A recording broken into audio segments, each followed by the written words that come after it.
তুলছে শাড়ি, টানছে ধরে দুঃশাসন। দায় ছিল যার গর্জে ওঠার, নিচু মাথায় সে পাঁচজন।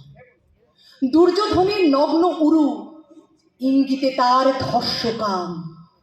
হস্তিনাপুর দেখছে বসে, ধ্বস্ত হতে তার সুনাম। অন্ধ রাজা সিংহাসনে, আর তো চেঁচান বৌমাতার। নিজের দলের নির্যাতনে সব রাজা হন নির্বিকার। কর্ণ বসে হাসছে হাহা, রাজার দলের লোক তো সে। শর্তবিহীন সমর্থনে তাবদারাম সুখ বসে।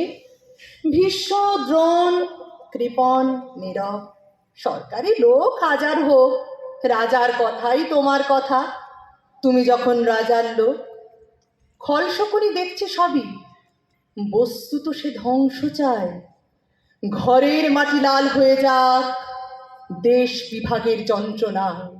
সুশীল সভায় ঘটছে যখন রাজ অপরাধ জঘন্য, ঠিক তখনই তার বিরোধে চেঁচিয়ে ওঠেন বিকর্ণ।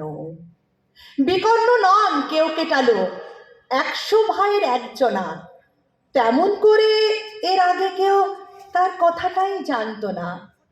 যতুগৃহে কারিনীরা, অন্তত তা নেই লেখা।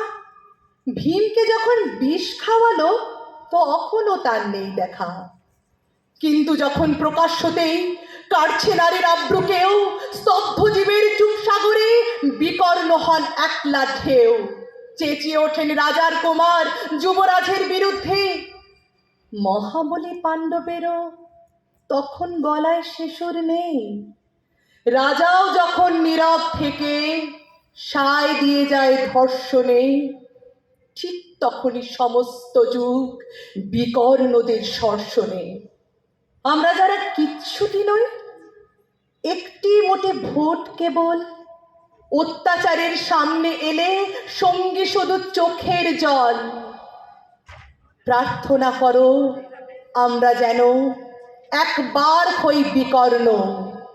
মরার আগে হতেই হবে রাজার সভার বিকর্ণ। মরার আগে হতেই হবে রাজার সভার বিকর্ণ। ধন্যবাদ। ধন্যবাদ।